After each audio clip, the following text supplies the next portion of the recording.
And then my teachers, Ben Yakinen and John Henry Clark, who taught us that we should really command the study of Africa so that we could begin to build the consciousness of Africa and pass that heritage on from generation to generation.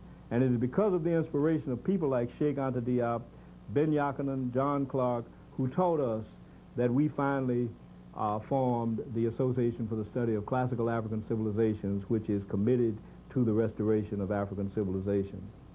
That is the history of the project in a nutshell. That's what we have been doing, is following the teachings that were laid out by David Walker, and that is to connect up the possibility of Africans gaining freedom by whatever means necessary, as Malcolm X would put it, on the one hand, and the necessity of rebuilding our lost heritage to overcome the atrocity of white supremacy.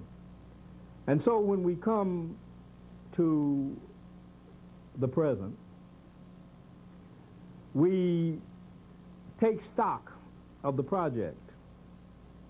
And what we can say is that what we see on the battlefield tells us that we are winning. What we see on the battlefield tells us and convinces us that we are at the brink of victory.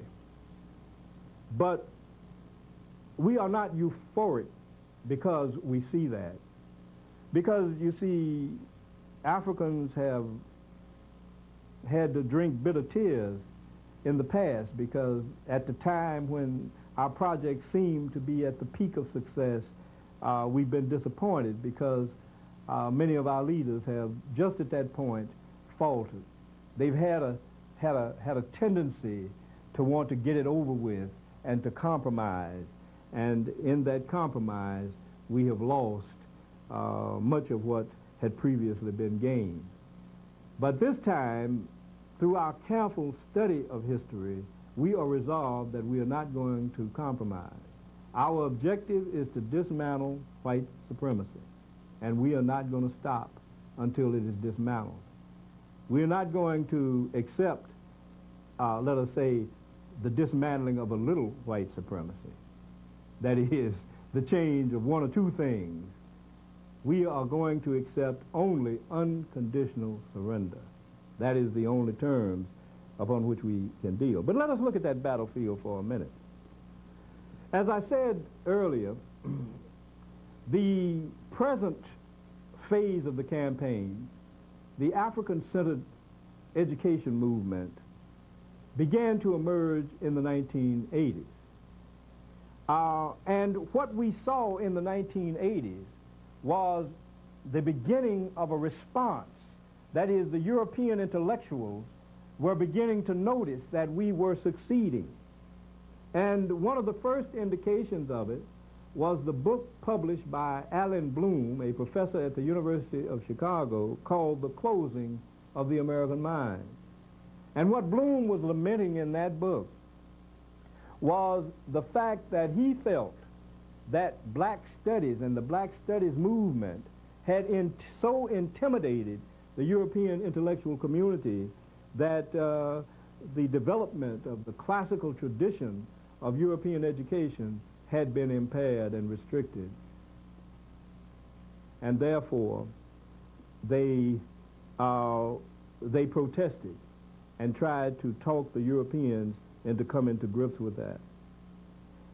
Bloom was joined by H.C. Hirsch, who wrote the cultural literacy, and joined finally by Mortimer Adler, who tried to revive the great books movement. All of these were efforts to stem the tide of what we were doing. That's why we knew we were succeeding. And then finally, a few years ago, Diane Ravitch jumped out with an attack on those of us who pursued the African-centered persuasion, and she was finally backed up. When we knocked her out of the box, she was backed up by Arthur Schlesinger Jr., who was supposed to be a great liberal and friend of the Negro, and we nullified him. Then they turned to an attack on Lynn Jeffries.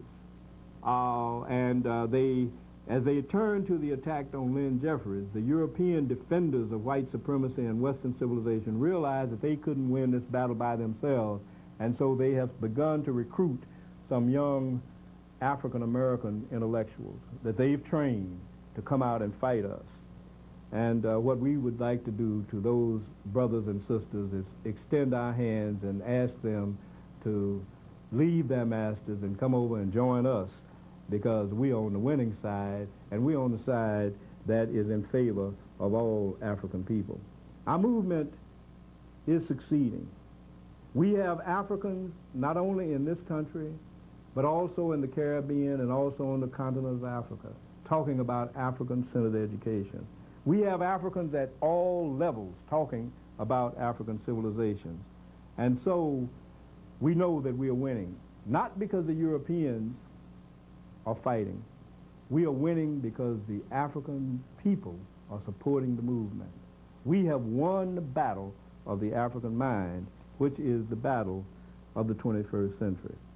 And what we are doing now is organizing study groups, and we advise all African people to get involved in study groups. When we know ourselves, then we will be able to overcome the last obstacles to our victory. Let me conclude by reciting the end of a prayer that Bookman, the man who organized the Haitian Revolution 202 years ago, uttered on the night he got the assembly together to start the revolution. On that evening, Bookman said, among other things, "Throw away the image of the white man's God, who has so often brought down our tears, and listen to liberty, which speaks in all our hearts."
Dr. Clark is a unique resource and a special institution in the African world. He's a teacher, historian, writer, lecturer.